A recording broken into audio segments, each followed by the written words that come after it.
berkat dan kemurahan yang boleh kami nikmati setiap waktu. Sehingga bila mana hari ini kami boleh bersama-sama bersekutu dengan saudara-saudara seiman kami percaya itu semua karena kemurahan-Mu. Dan Tuhan memiliki tujuan yang begitu indah kepada kami semua. Berkatilah kami ya Tuhan, supaya kami boleh mengerti isi hati Tuhan. Dalam nama Tuhan Yesus Kristus kami berdoa. Amin. Amin. Shalom jemaat Tuhan. Shalom. Malam hari ini kita harus bersukacita. Karena hari ini ada dua kabar gembira. Kabar gembira yang pertama yaitu chapter Sekar Tunjung. Hari ini WL-nya juga baru pertama, namanya Ibu Nita. Lalu tepati hari ini WL-nya juga baru pertama kali nonarisnya. Tepuk tangan dulu dong. Pertanyaannya kok tiba-tiba kok bisa nongol ya? Kan nggak ada kelihatan ceritanya, nggak ada kelihatan heboh-hebohnya. Kok langsung nongol? Itulah prinsip garam. Nggak banyak ngomong, tapi pengaruhnya langsung dirasa. Siapa yang mau daftar jadi WL? Arianca. Kakak Arianca siap toh. Nanti ada Ibu Ati sudah siap katanya Januari akan akan berdua dengan Pak C. Ibu Ati yang WL, Pak C yang main gitar. Gak usah curhat percaya yang lain, ada di situ orangnya. Ya. Jadi itu kabar gembira. Itulah sebabnya setiap hari Minggu saya selalu bersemangat. Saya selalu bersemangat karena saya menyaksikan bagaimana Tuhan itu menolong kita, memberkati kita. Dan begitu ketemu dengan ibu bapak sekalian, itu tenaga kita tuh langsung kayak naik, gitu ya. Mari kita sama-sama baca firman Tuhan. Di 1 Tesalonika pasal yang ke-5. Di minggu Advent yang ketiga ini kita akan merenungkan satu tema, Tuhan adalah Allah yang setia. 1 Tesalonika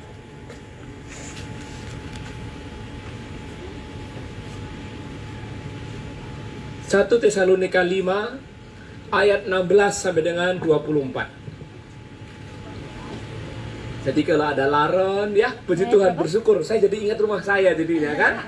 Senang hati saya. Kita di taman ibadahnya ada laron. Oke. 1 Tesalonika 5 ayat 16 sampai dengan 24. Baiklah, mari kita baca bersama-sama. 1, 2, 3. Bersukacitalah senantiasa, tetaplah berdoa, mengucap syukurlah dalam segala hal, sebab itulah yang dikehendaki Allah di dalam Kristus Yesus bagi kamu. Janganlah padamkan roh, dan janganlah anggap rendah nubuatan-nubuatan. Ujilah segala sesuatu dan peganglah yang baik. Jauhkanlah dirimu dan segala jenis kejahatan. Semoga Allah damai sejahtera menguduskan kamu seluruhnya, dan semoga roh, jiwa, dan tubuhmu terpelihara sempurna dengan tak bercacat pada kedatangan Yesus Kristus, Tuhan kita. Ia yang memanggil kamu adalah setia. Ia juga akan menggenapinya. Amin. Minggu Advent yang ketiga ini kita belajar satu tema, Tuhan adalah Allah yang setia. Mari perhatikan di ayat yang ke-24. Dalam ayat 24 firman Tuhan begini bunyinya. Ia yang memanggil kamu. Siapa yang memanggil di sini? Tuhan. Siapa yang dipanggil? Jemaat Tesalonika. Dari kebenaran firman Tuhan ini, kita bisa menarik satu kebenaran penting. Bahwa Tuhanlah yang memanggil kita. Bukan kita yang mencari Tuhan, Tuhanlah yang mencari kita. Sehingga kita tidak perlu heran, kenapa ada orang yang sulit sekali datang ke gereja. Ada 1001 macam alasan diajak ke gereja, gak usah sedih. Gak usah putus asa. Bisa jadi memang dia bukan orang yang dipanggil Tuhan. Bisa dimengerti di sini prinsip ini? Jadi firman Tuhan berkata, Ia yang memanggil kamu. Artinya apa? Ada banyak orang yang tidak dipanggil Tuhan. Dan kalau kita hari ini bisa percaya, itu karena Tuhan yang memanggil. Begitu Tuhan sudah panggil kita, Tuhan akan memberikan iman kepada kita, sehingga kita bisa percaya kepada Kristus dan berkata, Engkau Tuhan dan Juru Selamatku. Siapa yang bisa percaya bahwa Yesus Kristus adalah Tuhan dan Juru Selamat? Jawabannya hanya orang yang dipanggil Tuhan. Amin. Jadi saudaraku, ini kebenaran tolong dipegang baik-baik. Hanya orang yang dipanggil Tuhan, hanya dialah, hanya merekalah yang bisa percaya kepada Kristus. Orang yang gak dipanggil Tuhan gak bisa percaya kepada Kristus. Walaupun dia sudah bisa membaca Alkitab mungkin berkali-kali, dia tidak akan pernah percaya. Karena dia bukan orang yang dipanggil. Bisa dimengerti saudaraku? Jadi kalau hari ini kita bisa percaya kepada Yesus Kristus. Hari ini kita bisa mengaku Engkaulah Tuhan dan Rajaku, Engkaulah Gembalaku, aku percaya penuh kepadamu. Itu adalah anugerah terbesar dalam kehidupan kita.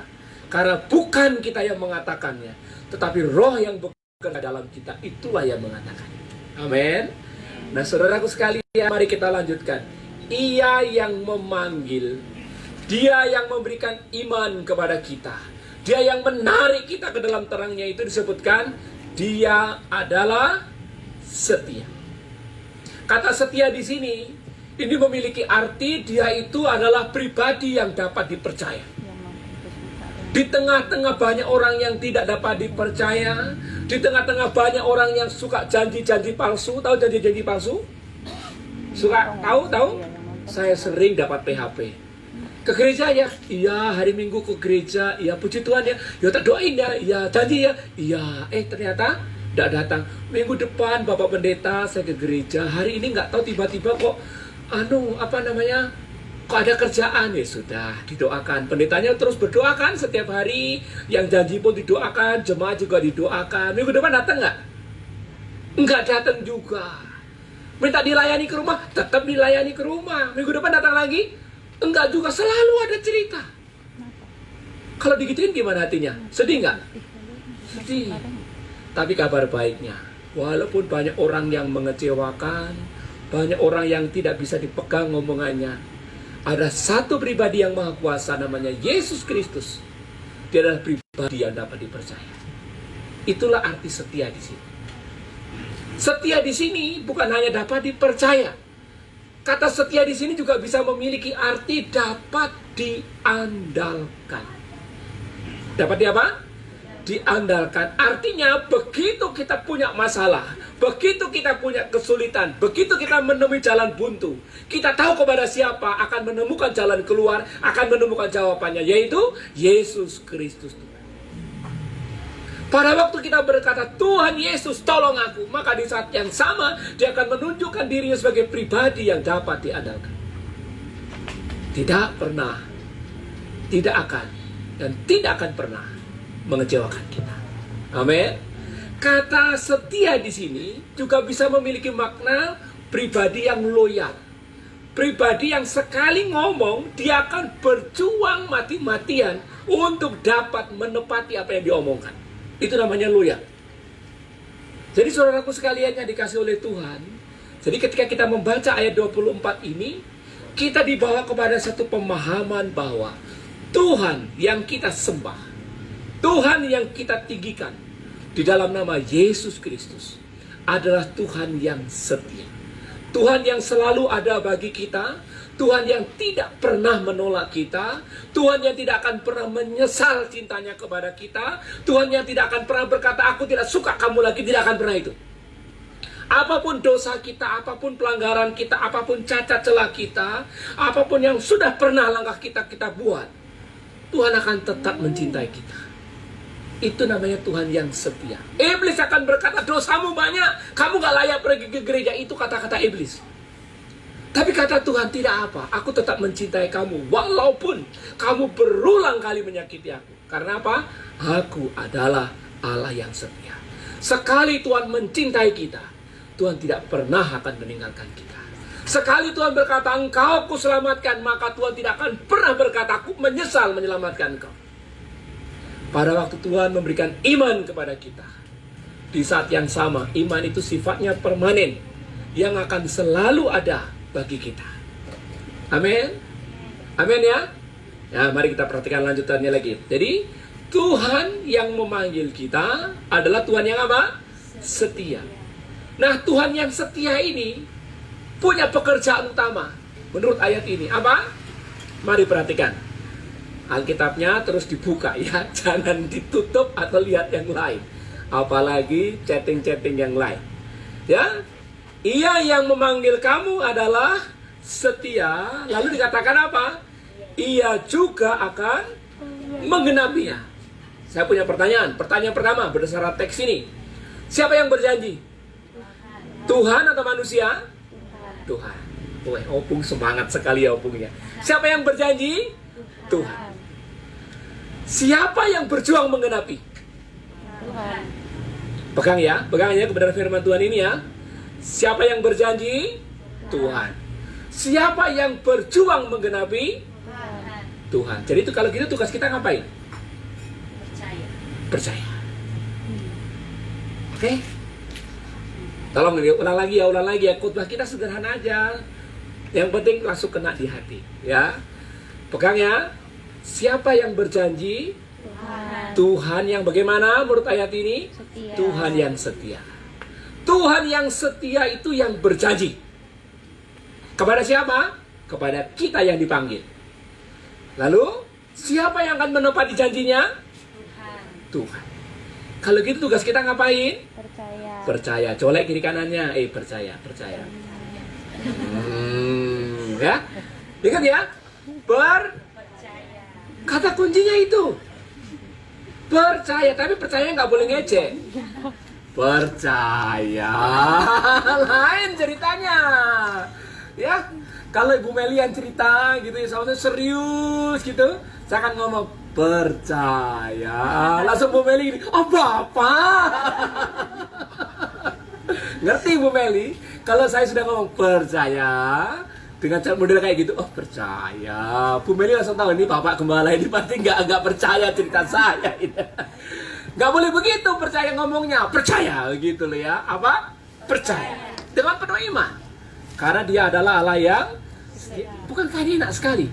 Dia yang memanggil adalah setia, itu berjanji kepada kita. Lalu dia pula yang menggenapi. Kata menggenapi yang berjuang sampai yang dijanjikan itu terjadi di dalam kehidupan kita. Dia yang mengerjakan. Oleh karena itu tugas kita adalah bagi orang yang sudah dipanggil cuma satu.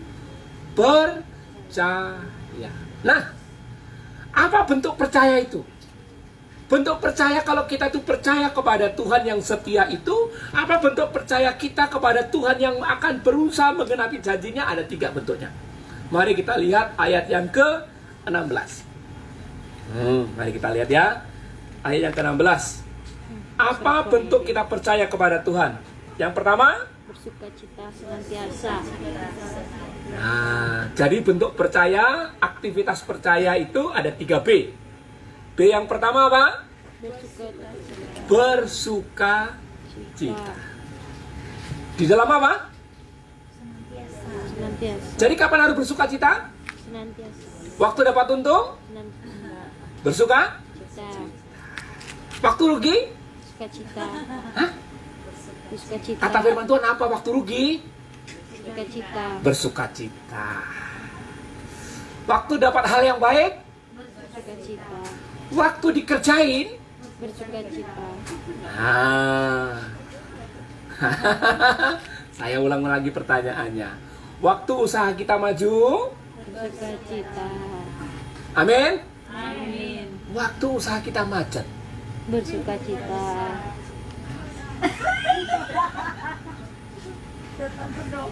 Waktu dapat pekerjaan banyak? Jangan ngomong yang kedua dulu, yang pertama dulu nih, yang pertama dulu. Nah, ulang ya.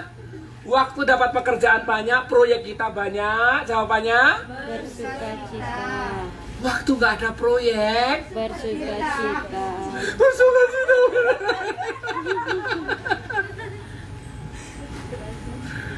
Itu loh bentuk percaya. Ingat ya, ayat 24 ya. Kita punya Tuhan yang setia, punya Tuhan yang akan menggenapi janjinya. Tugas kita cuma percaya. Bentuk percayanya yang pertama adalah bersukacita. Kapan? Senantiasa, entah itu hujan, entah itu panas, entah itu terik, entah itu mendung, tetap bersuka cita. Pertanyaannya sekarang adalah, apa itu sukacita? Sukacita itu apakah senyum-senyum sendiri? Ya kan? Ngerti senyum-senyum sendiri? Kalau lihat handphone senyum-senyum sendiri, mulai kumat. Begitu kan? Atau kita lagi jalan senyum-senyum sendiri, lanjut orang bilang, jam 1 ini sudah, nanti jam 1. Apakah itu maksudnya bersukacita? Ternyata saudara-saudara sekalian, kata bersukacita di sini memiliki makna bahwa hati kita itu selalu dipenuhi dengan kasih Tuhan. Itu namanya bersukacita. Entahkah sedang hujan, entahkah sedang panas, entahkah sedang sakit, entahkah sedang sehat, entahkah sedang kurang, atau entahkah sedang kelebihan, hati kita ini selalu dipenuhi dengan kasih Kristus. Itu yang namanya bersukacita. Itulah sebabnya visi gereja kita ini, visi Kairos, itu yang pertama-tama adalah jemaat yang ditransformasi oleh kasih Kristus. Karena kasih Kristus itulah yang membuat kita bisa percaya, yang membuat kita bisa mengasihi Tuhan, yang membuat kita bisa pergi mencari jiwa. Kasih Kristus.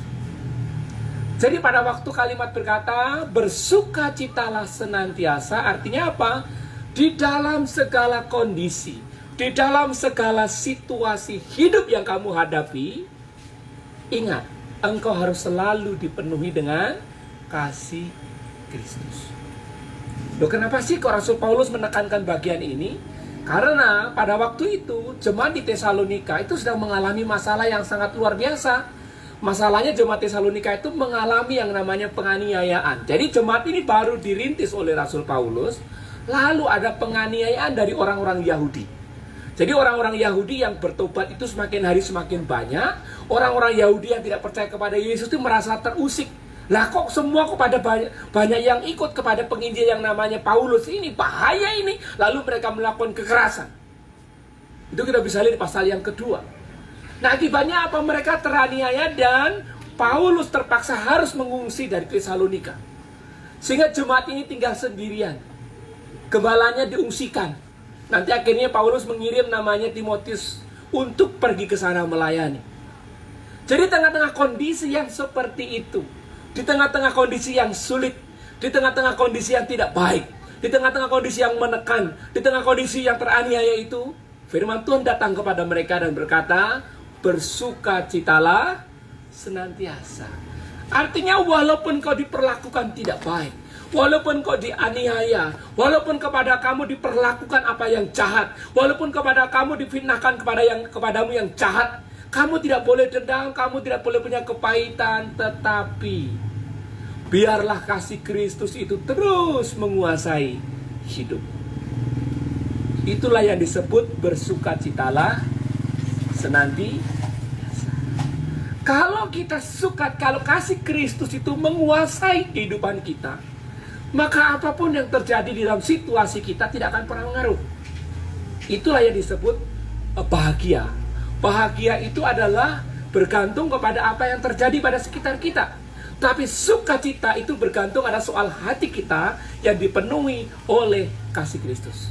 Kalau kita membaca kisah para Rasul 16 misalnya, di tengah-tengah penjara, Rasul Paulus masih tetap bisa menyanyi, masih tetap bisa memuji Tuhan. Pertanyaannya adalah kenapa di tengah situasi yang sulit, di tengah kondisi yang berat, Rasul Paulus tetap bisa berdoa dan memuji Tuhan? Jawabannya, hatinya dipenuhi dengan kasih Kristus. Jadi ibu bapak sekalian, hal yang sama dipesankan Tuhan kepada kita. Tuhan yang adalah Tuhan yang setia itu, Tuhan yang terus akan menggenapi janjinya kepada kita itu berpesan yang pertama, bersukacitalah senantiasa. Apapun yang terjadi dalam keluarga kita, apapun masalah yang kita hadapi hari ini, yang pertama, izinkan kasih Kristus terus hadir di dalam kehidupan kita secara nyata. Amin. Yang kedua, ayat yang ke-17. Apa di sana saudaraku? Tetaplah berdoa. B yang kedua, berdoa. B yang pertama tadi, bersukacita. B yang kedua, berdoa. Di sini dikatakan, tetaplah berdoa. Kata tetap di sini memiliki arti suatu kegiatan yang terus-menerus tidak ada jeda. Seperti baling-baling yang tetap berputar, seperti lampu yang dikatakan tetap menyala. Artinya apa? Tidak pernah mati. Begitu pula dikatakan di sini tetaplah berdoa, itu memiliki makna setara terus-menerus berdoa. Waduh, kalau kalimatnya tetaplah berdoa itu kata tetap itu artinya terus-menerus, berarti dalam satu hari berapa jam harus kita berdoa? 24 jam.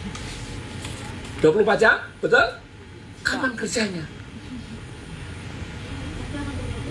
Ibu Meli pinter. Bisa dimengerti?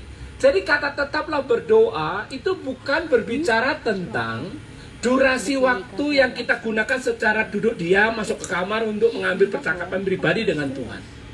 Tapi kata tetaplah berdoa itu memiliki makna bahwa apapun situasi dan kondisi hidup yang sedang kita hadapi, hati kita harus selalu terkoneksi, terhubung dengan Tuhan. Entahkah kita sedang di ladang, entahkah kita sedang di jalan, entahkah kita sedang dimanapun, hati kita selalu terhubung dengan Tuhan. Hati kita selalu bercakap-cakap dengan Tuhan. Hati kita selalu percaya kepada Tuhan. Hati kita selalu berharap kepada Tuhan. Hati kita selalu memohon kepada Tuhan. Itulah yang disebut sebagai tetaplah berdoa. Jadi sambil masak bisa berdoa kalau begitu? Bisa. Bisa? Bisa. Pertanyaan, sambil marah bisa berdoa nggak? Hah? Enggak. Bisa. Tuhan tolong beri aku kesabaran. Itu doa bukan? Doa. Hah? Hah? Doa. Doa. Pada waktu ibu bapak ngomong, tahan diri itu tidak komen, tahan tuh tidak komen, tahan tuh tidak komen, itu berdoa nggak? Waktu suami marah, kadang-kadang kan langsung pengen kan, kamu ngomong, aku juga ngomong. Kamu satu kata, aku balas 10 kata. Kau 10 kata, 100 kata. Kuat-kuatan sudah, gitu kan? Nah, begitu kita sadar akan firman Tuhan, oh iya ya, Tuhan tolong aku untuk tahan, untuk tahan, untuk tahan. Itu berdoa bukan? Berdoa. Jadi kata tetaplah berdoa memiliki makna apapun situasi dan kondisi, setiap waktu kita harus memiliki percakapan yang tiada pernah henti dengan Tuhan. Jadi doanya orang Kristen itu doa yang paling mudah. Gak perlu formula, ngerti formula? Rumus. Gak perlu. Juga gak perlu waktu. Gak perlu persiapan apapun. Kapanpun boleh berdoa. Karena kata firman Tuhan, tetaplah berdoa. Amin. Jadi saya percaya nanti pulang dari sini, pulang ke rumah masing-masing, pasti akan lebih rohani dalam menghadapi situasi. Gak gampang ngamuk, gak gampang ngambek, gak gampang marah lagi. Karena apa? Apapun yang terjadi akan dibawa kepada Tuhan. Amin. Karena kalau kita bawa kepada sesama, mungkin 20% akan peduli. Yang 80% akan berkata syukur tanpa punya masalah. Ya, tetaplah berdoa. Bentuk percaya yang ketiga, yang terakhir, apa di sana? Ayat 18. Apa di sana ibu bapak sekalian? Syukur. Mengucap syukur Bersyukur. di dalam segala hal. Ya, mengucap syukur di dalam segala hal. Apa maksudnya di dalam segala hal? Di dalam segala hal itu memiliki makna di setiap langkah kehidupan yang kita lalui. Apakah itu baik, apakah itu buruk, kita harus tetap bersyukur. Kalau kita dapat berkat Tuhan, gampang nggak bersyukur? Dapat kayak misalnya suami naik gaji. Puji Tuhan, haleluya. Suami kita dapat promosi jabatan dari karyawan biasa dinaikkan jadi supervisor. Puji Tuhan, haleluya. Terus kita dapat fasilitas rumah. Puji Tuhan, haleluya. Wih, tiba-tiba karena ini sudah bulan Desember, sudah tanggalnya sudah mulai tanggal agak miring-miring itu sudah tanggal tua toh. Dapat THR 5 kali lipat. Puji Tuhan, haleluya. pas tanggal 25 dapat surat. Mulai besok tanggal 26 sudah tidak usah lagi masuk kantor. Apa artinya itu?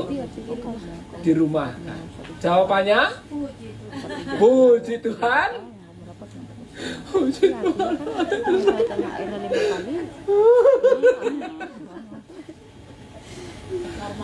Normal kan? Tapi terus hati kita marah nggak kepada Tuhan? Biasanya.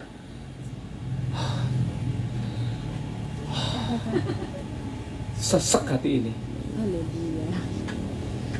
Biasanya kontrakan ditagihnya tahun sekali. Ini masih 10 bulan.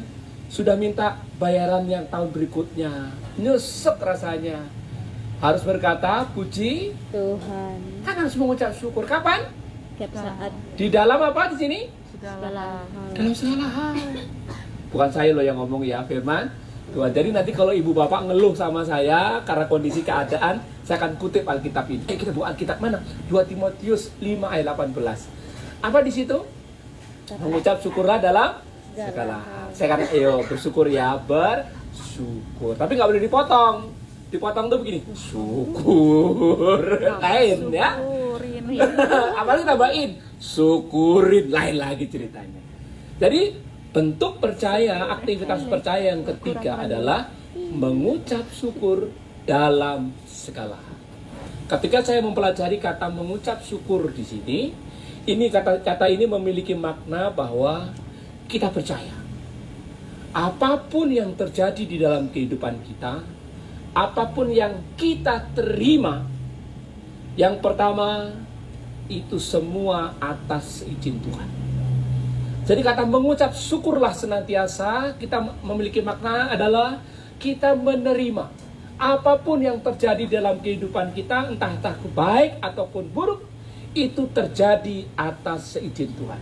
Kalau Tuhan mau menahan itu terjadi dalam kehidupan kita, bisa nggak? Bisa. Kalau itu terjadi, Tuhan bisa nggak? Walaupun kita menolak kemana-mana, tapi kalau Tuhan mengatakan, kamu harus terjadi ini, bisa terjadi?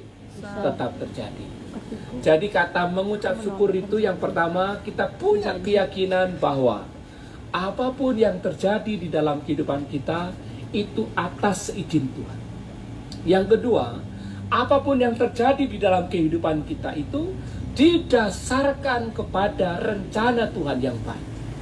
Didasarkan kepada rencana Tuhan yang setia. Didasarkan kepada rencana Tuhan yang ayat 24 tadi itu, yang ingin menggenapi janjinya kepada kita. Banyak kesaksian-kesaksian yang saya dengar beberapa waktu yang lalu, bagaimana cara Tuhan menolong. Aduh, bagaimana? Di tengah-tengah kekalutan itu tiba-tiba ada jalan keluar. Ada jalan keluar. Pada waktu kita mengalami itu rasanya beratnya ampun. Rasanya kayak menyesakkan dada. Tapi kok tiba-tiba Tuhan tolong begini, Tuhan tolong begitu, itulah yang kedua. Pada waktu kata mengucap syukur itu memiliki makna apapun yang terjadi dalam kehidupanku, itu didasarkan kepada keputusan Tuhan yang baik. Kepada rencana Tuhan yang baik. Yang ketiga, pada waktu kita firman Tuhan mengatakan mengucap syukurlah senantiasa di dalam segala hal, kita bukan hanya percaya bahwa apa yang terjadi dalam kehidupan kita itu atas seizin Tuhan, kita bukan hanya percaya bahwa itu semua berdasarkan rencana Tuhan yang baik. Yang ketiga, kita percaya bahwa yang Tuhan izinkan terjadi dalam kehidupanku, tujuannya hanyalah untuk mendatangkan kebaikan. Tuhan tidak pernah merancangkan yang jahat padaku, tapi apapun yang Tuhan izinkan terjadi dalam kehidupanku, semuanya untuk mendatangkan kebaikan bagiku. Itu yang disebut mengucap syukur. Mari kita buka Roma pasal yang ke-8.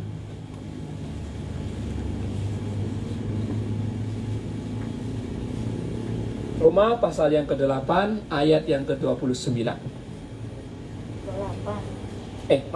Roma pasal 8 ayat 28.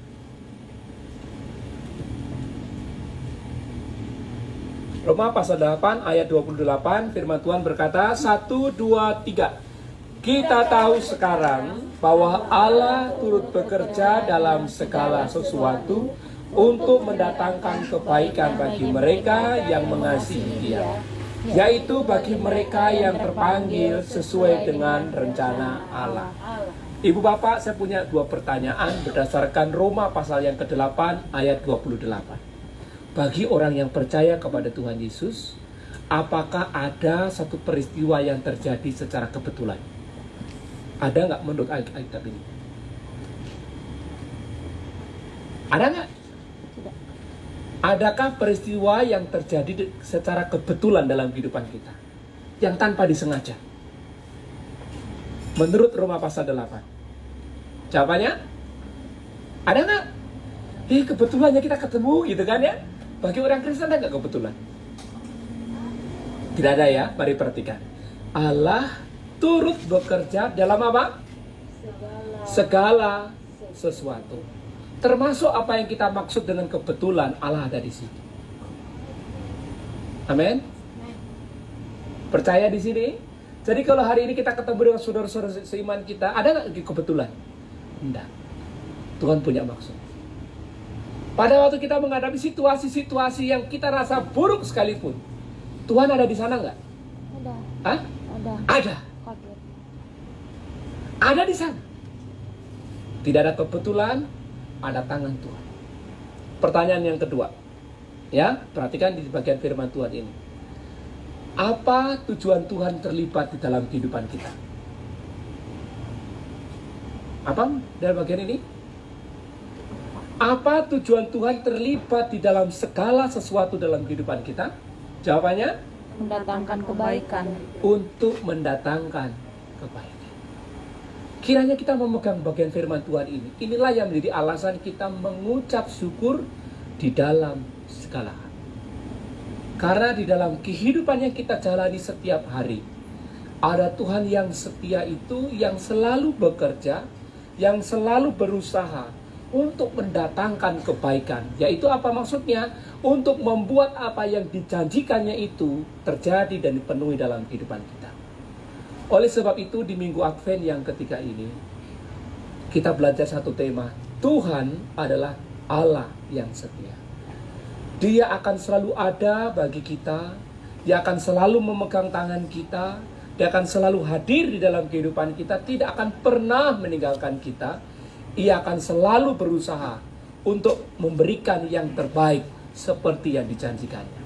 Baiklah setiap kita, apapun kondisi hidup yang kita jalani. Bisa jadi kita seperti jemaat Tesalonika, mengalami berbagai macam ketidaknyamanan dalam hidup, mengalami perlakuan tidak adil, mengalami situasi kondisi yang buruk, bisa jadi. Tapi ingatlah selalu kita punya Tuhan Yesus yang selalu setia bersama dengan kita, yang mengupayakan yang terbaik bagi kita. Oleh karena itu, apapun yang terjadi, ingat 3B. B yang pertama, berdoa. Bersukacita. B yang kedua, berdoa. B yang ketiga, mari kita berdoa. Terima kasih Tuhan, di Minggu Advent yang ketiga ini, kami boleh menikmati berkat Tuhan. Di dalam kondisi hidup yang kami hadapi sekarang ini, kami kembali diingatkan, kami memiliki Tuhan Yesus yang setia. Tuhan Yesus yang selalu ada bagi kami. Tuhan Yesus yang dapat diandalkan. Tuhan Yesus yang menjadi tempat sandaran kami.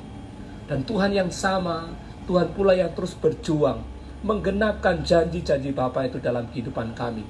Biarlah kiranya kami yang telah Kau selamatkan ini tetap duduk diam, percaya menunggu waktu Tuhan. Seraya kami terus bersukacita di dalam segala hal, berdoa senantiasa, dan mengucap syukur di dalam segala keadaan dan perkara dalam kehidupan kami. Berkati jemaat-Mu ya Tuhan, karena kami berdoa dalam nama Tuhan Yesus Kristus. Amin.